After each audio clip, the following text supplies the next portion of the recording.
트럼프 행정부가 새 국가 안보 전략을 발표했습니다. 인도태평양 지역에선 타이완 방어가 최우선 과제고 북한에 대한 언급은 없었습니다. 내년 북중미 월드컵 조추첨에서 한국이 개최국 멕시코와 남아공과 함께 A조에 편성됐습니다. 비교적 무난하다는 평가입니다.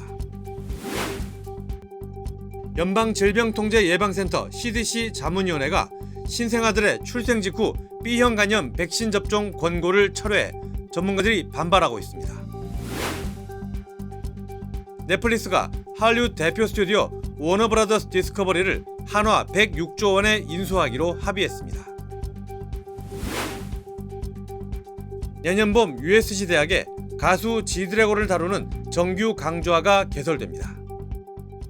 We stand with accident victims during the hardest moments. Whether it's a car, truck, motorcycle, pedestrian, or rideshare accident, you deserve the best attorneys by your side. At DK Law, we're modern injury and accident lawyers who go all the way.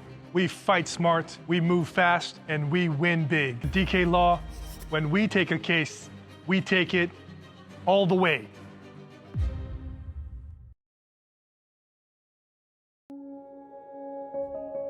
늘 가족이 먼저였던 당신. 늘 우리가 먼저였던 당신.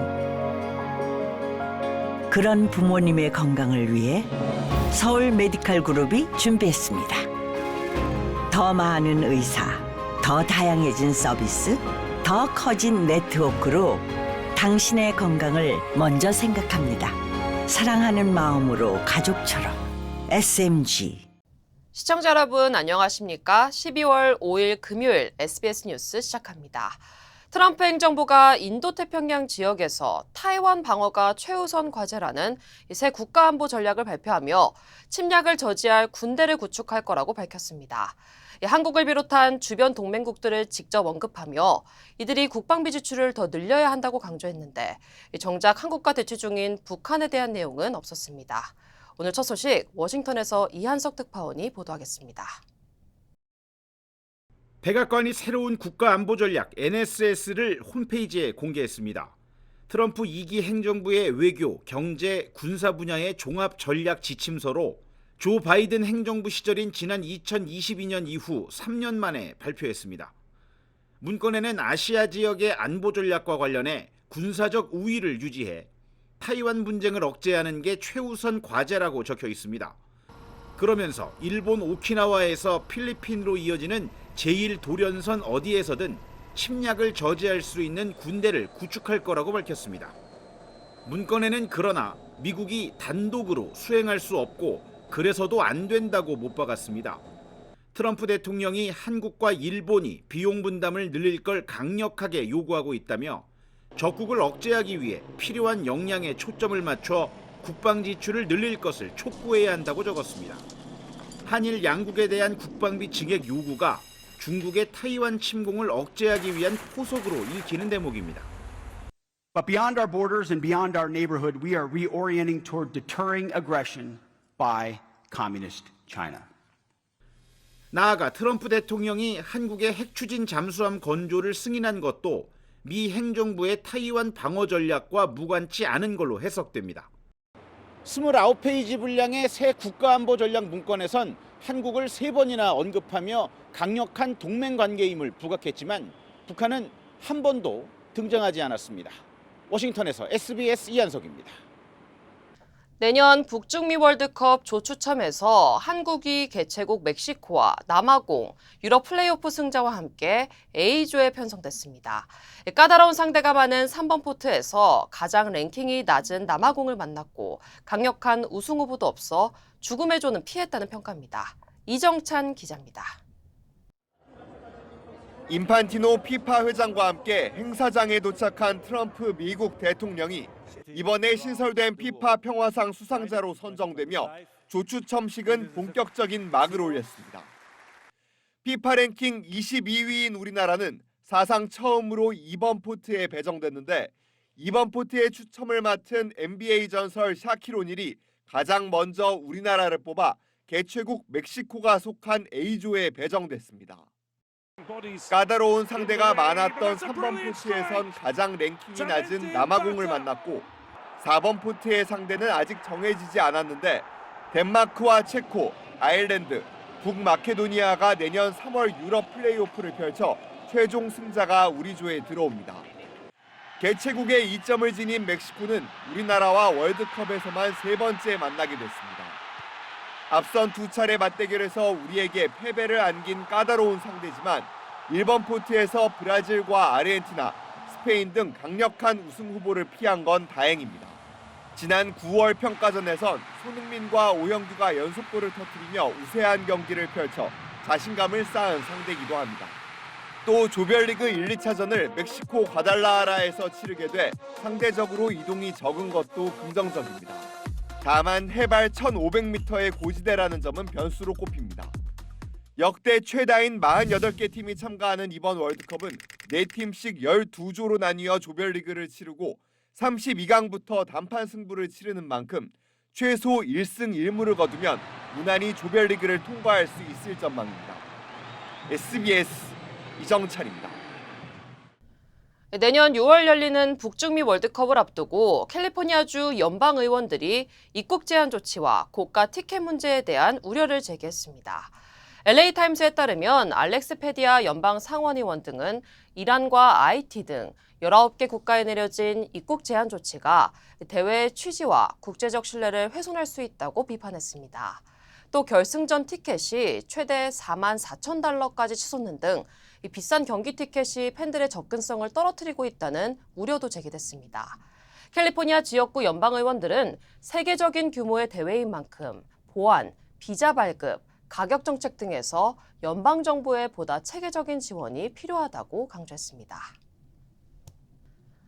2028년 LA 올림픽과 패럴림픽이 캘리포니아 남부 지역에 막대한 경제 효과를 가져올 거라는 전망이 나왔습니다. 남가주 정부협회의 최근 경제 분석 보고서에 따르면 올림픽 준비와 개최 기간을 포함한 2024년부터 2029년 사이 지역 경제 파급 효과는 최소 130억 달러에서 최대 170억 달러로 추산됐습니다. 보고서는 또 70억 달러가 넘는 예산이 전액 민간 자금으로 조달되고 기존 경기장과 시설을 활용해 재정적으로 가장 책임 있는 대회가 될 것으로 평가했습니다. 2028 LA 올림픽 개막식은 2028년 7월 14일에 열릴 예정이며 LA는 파리, 런던과 함께 올림픽을 3차례 개최하는 도시가 될 전망입니다. 연방질병통제예방센터 CDC 자문위원회가 신생아들의 출생 직후 B형 간염 백신 접종 권고를 철회했습니다. 패널은 B형 간염 음성인 산모의 경우 부모가 의료진과 상의해 접종 시기를 결정하도록 권고했습니다. 전문가들은 34년간 유지되어 온 권고를 뒤집은 이번 결정이 어린이 안전을 위협할 수 있다며 강하게 우려했습니다. And I will just say, we've heard do no harm is a moral imperative. We are doing harm by changing this wording. And I vote no. I agree with Dr. Meisner that this has a great potential to cause harm, and I simply hope that the committee will accept its responsibility when this harm is caused, and I vote no. 앞으로 출생 직후 접종이 필요한 경우는 산모가 B형 간염 양성이거나 간염 여부가 불분명한 신생아로 제한됩니다. 한국도 출생 시 24시간 이내에 B형 간염 백신을 접종하도록 권장됩니다. 유럽연합이 일론 머스크의 소셜미디어 플랫폼 X에 1억 4천만 달러의 벌금을 부과했습니다. 유럽연합은 X의 파란 인증 배지를 유료 기능과 섞어 사용자들을 오도하고 광고 시스템과 연구자 데이터 제공 의무를 제대로 이행하지 않았다고 설명했습니다. X는 유럽 내 1억 명 이상의 사용자를 보유하고 있으며 머스크는 제재에 맞서 법적 대응을 예고하고 있습니다. 이번 조치는 EU가 미국 기술 기업에 대한 규제를 강화하는 흐름 속에서 나왔으며 트럼프 행정부와의 갈등으로 이어질 수 있다는 관측도 나오고 있습니다. 미국의 9월 개인 소비 지출 PCE 물가가 지난해 같은 기간보다 2.8% 상승한 것으로 나타났습니다. 연방 상무부 경제분석국에 따르면 9월 PCE 물가 상승률은 2.8%, 지난해 3월 2.9% 이후 약 1년 6개월 만에 가장 높은 수준입니다. 이번 수치는 시장 예상과 일치하며 물가 상승세가 정체되면서 다가오는 연방공개시장위원회에서 연방준비제도의 기준금리 인하 가능성도 더 커진 것으로 분석됩니다. 미국 기준금리 예측 모델인 시카고 상품거래소 패드워치 툴에 따르면 지표 발표 직전에도 연준이 금리를 0.25%포인트 인하할 것이라는 전망은 87%가 넘었습니다. 미디어 콘텐츠 기업 넷플릭스가 할리우드 대표 스튜디오 워너브라더스 디스커버리를 인수하기로 합의했습니다. 넷플릭스는 워너브라더스를 720억 달러, 한화 106조 원에 인수하는 계약을 체결했다고 밝혔습니다. 거래가 완료되려면 세계 각국의 기업 결합 심사를 통과해야 하는데 최대 18개월이 걸릴 것으로 예상됩니다. 워너브라더스는 배트맨, 슈퍼맨, 해리포터, 반지의 제왕 등 다양한 콘텐츠를 보유하고 있어 이번 인수합병이 승인을 받으면 할리우드를 지배하는 초거대 미디어 기업이 탄생하게 됩니다. 구글이 2025년 검색 트렌드 연간 보고서를 발표했습니다. 미국에서 가장 많이 검색된 단어는 보수운동가 찰리 커크, 넷플릭스 영화 K-팝 데몬헌터스, 그리고 전 세계 오픈러너시를 이끈 중국 인형 라부부였습니다. 가장 많이 검색된 뉴스 주제는 찰리 커크 암살 사건, 트럼프 대통령의 빅 뷰티풀 빌, 그리고 미국 역사상 최장 기간을 기록한 연방정부 셧다운이었습니다. USC 앤넘버그 스쿨에 가수 지드래곤을 다루는 정규 강좌가 내년 봄 개설됩니다. 이혜진 교수가 담당하는 이 강좌에서는 음악을 넘어선 지드래곤의 영향력과 세계관을 조명할 예정입니다. 예일대에서는 비욘세, 하버드대에는 테일러 스위프트의 강좌가 있지만 K-팝 아티스트 단독으로 정규 강좌가 개설되는 것은 이번이 처음입니다. 네, 다음 소식입니다. 엘라바마주에서 열차와 차량이 충돌하는 사고가 벌어졌습니다. 지난 수요일 오전 11시쯤 뉴올리언스에서 모빌로 향하던 암트랙 열차가 철로를 무단으로 통과하던 픽업 트럭 뒤편을 그대로 들이받았습니다. 다행히 승객 20명과 탑승자 모두 큰 부상은 피한 것으로 전해졌습니다. 당국은 최근 열차와 차량 충돌이 잇따르고 있다며 건널목 경고를 반드시 지킬 것을 강조했습니다. 해체주의 건축의 거장이자 스페인 빌바오의 구겐하임 미술관을 설계한 세계적 건축가 프랭크 게리가 오늘 아침 산타모니카 자택에서 96세 일기로 세상을 떠났습니다. 게리는 스테인레스 강이나 알루미늄을 이용해 휘어지고 흔들리는 듯한 건물을 설계해 전통적인 건축 개념을 뒤엎었고 1989년에는 건축계의 노벨상이라 불리는 프리츠커상을 수상했습니다. 이 밖에 LA의 월트 디즈니 콘서트홀, 파리의 루이비통 재단 미술관, 프라하의 댄싱하우스 등을 설계했습니다.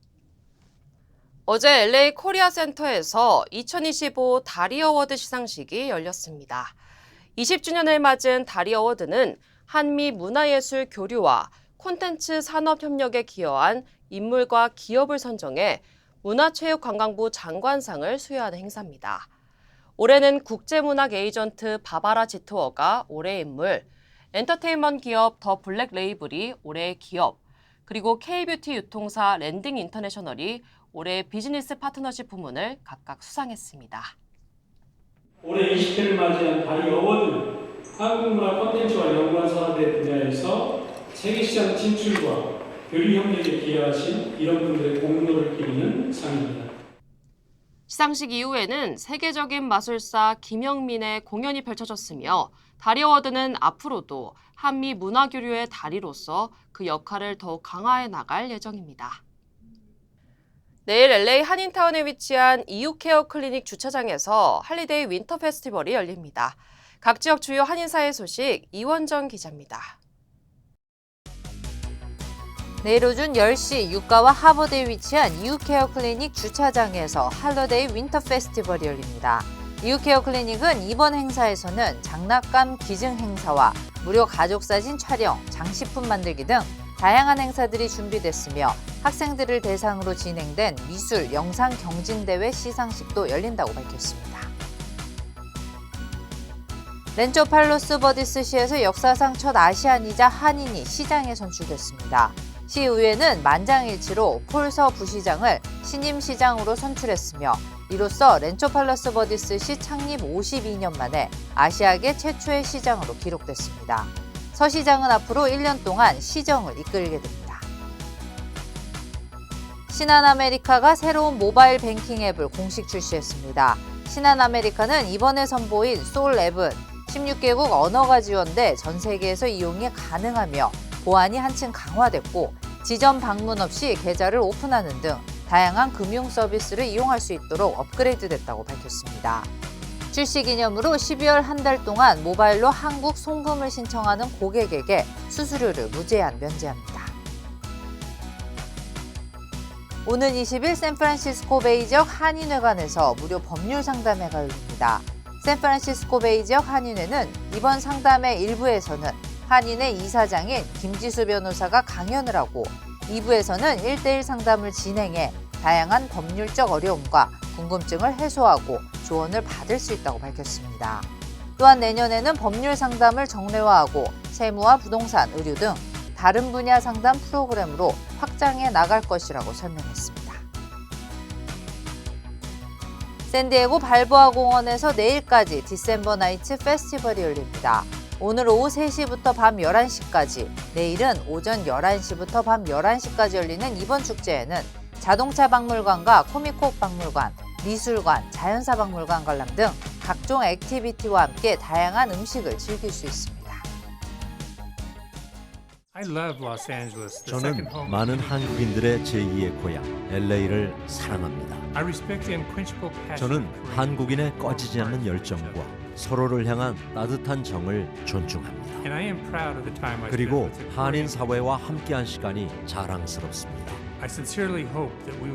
앞으로도 오래도록 함께 발전하기를 진심으로 바랍니다. I'm Richard Hoffman. Let me help you. 리처드 호프만 법률 그룹.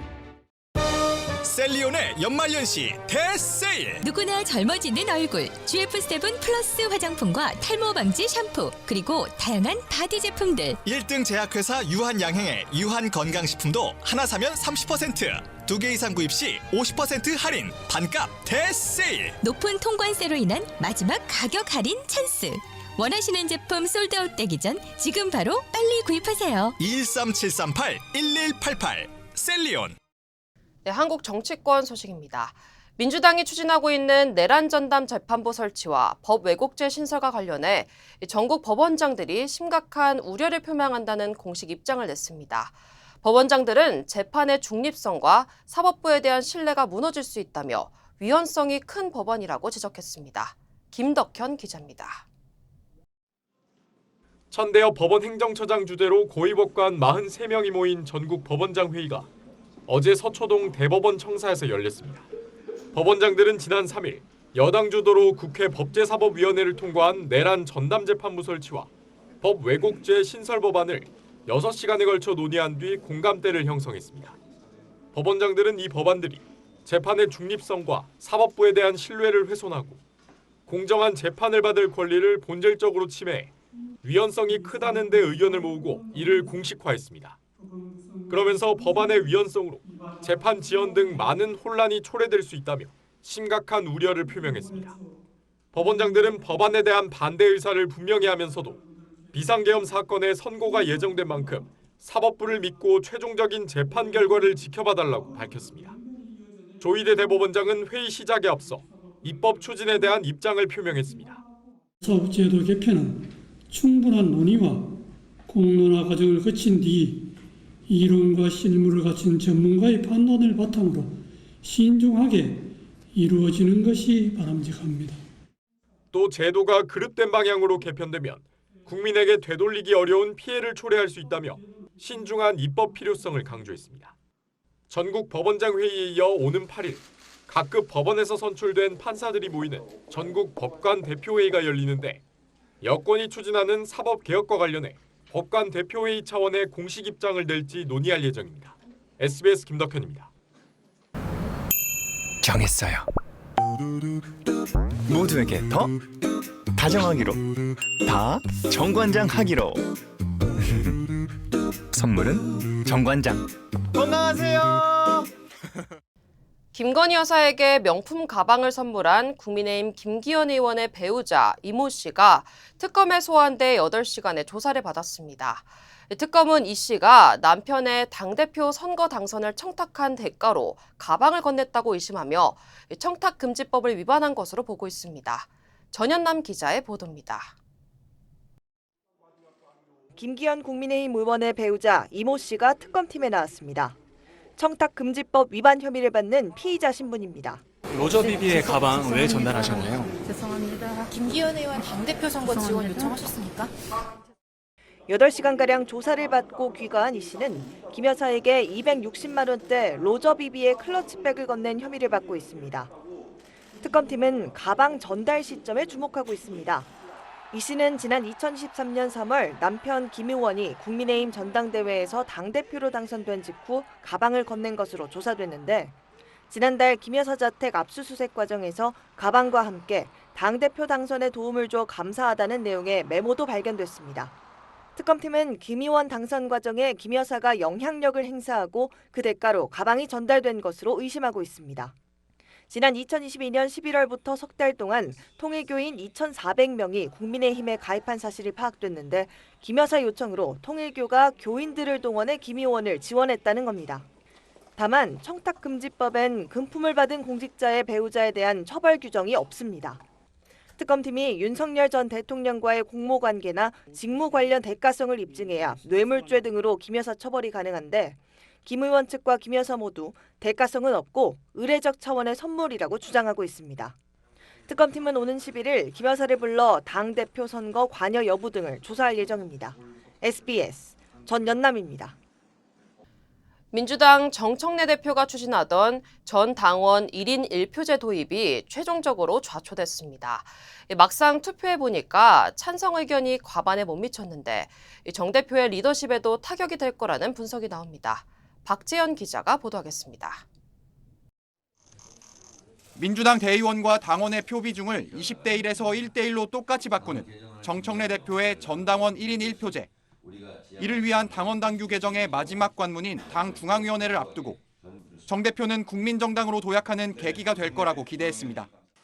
평등선거라는 헌법적 원리를 당내에서 철저히 구현해야 당원 주권 정당으로 나갈 수 있습니다. 당원 지지세가 강한 정 대표가 자신의 대표직 연임에 유리한 제도를 밀어붙이려 한다는 당내 반발이 있었지만 그래도 무난히 중앙위를 통과할 거란 전망이 당내엔 많았습니다. 하지만 중앙위 투표 결과는 예상 밖 부결이었습니다. 제적의원 596명 중 271명만 찬성해 제적 과반인 299명에 못 미친 겁니다. 수정안까지 만들어서 제안됐음에도 불구하고 부결돼서 매우 안타깝다는 말씀을 좀 드리겠고요. 지방선거 공천을 위한 당내 예비 경선에서 권리당원 투표 비중을 100%로 높여 후보를 뽑는 방안도 부결됐습니다. 정 대표는 긴급 기자간담회를 열어 당원들의 사과의 뜻을 전했습니다. 공약을 실천하라고 저에게 당대표로 선출해 주신 당원들께 송구한 마음 금할 길 없습니다. 1인 1표제 도입 좌절은 정 대표 리더십에 타격이 될 거란 분석이 많습니다. 한 민주당 의원은 당원 개정을 성급히 추진한 데 대해 중앙위원들이 대거 투표 불참으로 반대 의사를 표현한 거라고 해석했고 또 다른 의원은 당대표 취임 이후 대통령실과의 관계 등이 종합적으로 평가된 거라고 분석했습니다. 정 대표는 중요한 건 꺾이지 않는 마음이라면서도 당장 1인 1표제를 재부의하긴 어렵다고 털어놓기도 했습니다. SBS 박지현입니다. 국민의힘 장동혁 대표의 리더십도 시험대에 올랐습니다. 원조 친윤 중진 의원이 계엄 사과를 거부한 장 대표 면전에서 작심 비판을 쏟아냈는데 국민의힘을 똥 묻은 개에 빗대며 이대로면 이재명 정부를 비판해도 국민들 마음을 돌릴 수 없을 거라고 성토했습니다. 박찬범 기자입니다. 국민의힘이 개최한 이재명 정권 6개월 국정평가회의. 삼선 중진 윤한홍 의원은 현 정권을 제대로 비판하려면 먼저 자성해야 한다는 취지로 계엄에 대한 사과를 거부했던 장동혁 대표의 면전에서 작심 발언을 쏟아냈습니다. 똥 묻은 개가 겨 묻은 개 비판하는 꼴이니 우리가 아무리 이재명 정부를 비판해도 국민들 마음에 다가가지 못합니다. 백약이 무효입니다. 강성 당원들로부터 몇 달간 배신자 소리를 들어도 좋다며 윤석열 전 대통령과의 인연이나 골수 지지층의 손가락질을 벗어던지고 계엄의 굴레에서 벗어나야 한다고 국민의힘 내부를 겨냥했습니다. 국정마비가 계엄의 원인이다. 이런 얘기 더 이상 하면 안 된다고 저는 생각합니다. 장 대표는 고개를 숙이고 두 손을 모은 채 7분간 이어진 윤 의원의 직언을 들었습니다. 윤 의원은 국민의힘에선 원조 친윤으로 분류되는 영남 지역구 중진 의원입니다. 한 의원은 평소 소리내지 않던 중진의 쓴소리는 당내 기류 변화를 의미한다고 봤습니다. 지방선거 6개월 전 지지율 등에 대한 당내 불만은 위기론으로 번지는 모양새입니다. 광역단체장 2석이겠습니다. 내일 투표하면은 2018년의 악몽이 재현될 수 있다. 반면 장 대표를 옹호하는 의원들은 위기론 자체가 당을 위기로 만든다거나 윤 의원이 때와 장소를 가렸어야 했는데 찬물을 뿌렸다며 못마땅하다는 반응입니다. SBS 박찬범입니다.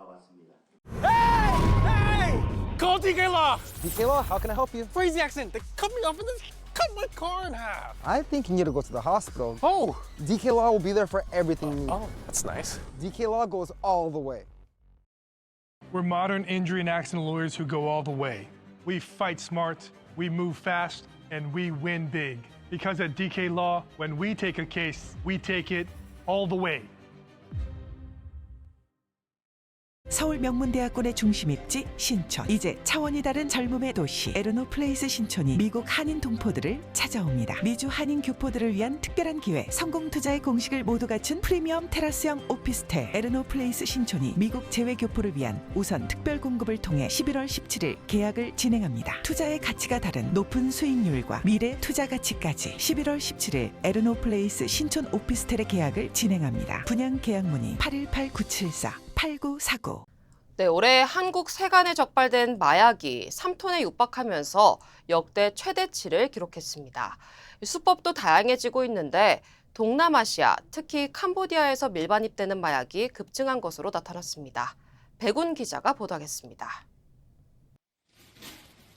말레이시아에서 들어온 평범한 모양의 마스크.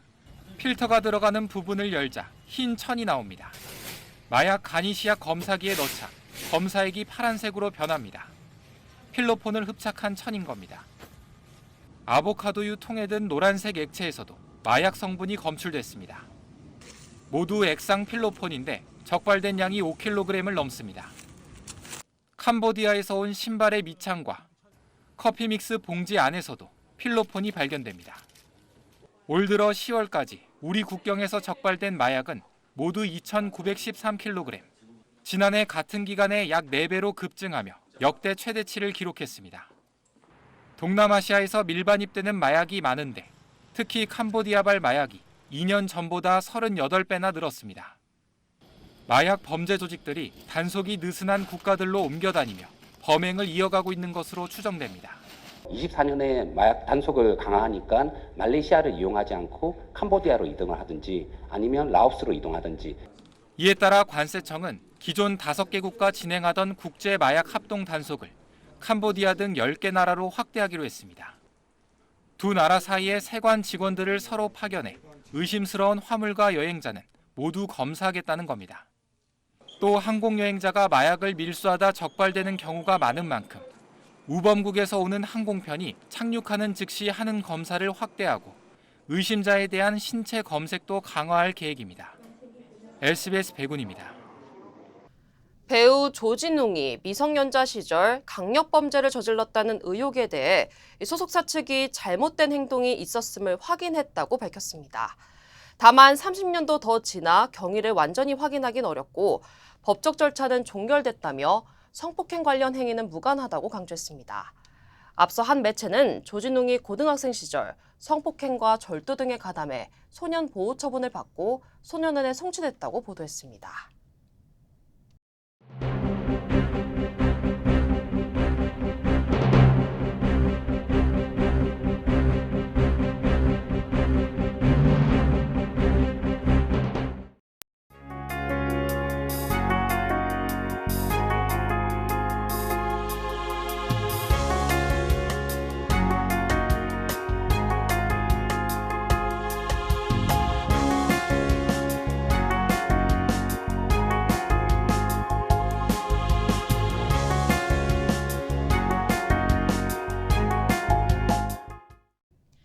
12월 5일 금요일 SBS 이브닝 뉴스 마칩니다. 시청해주신 여러분 고맙습니다.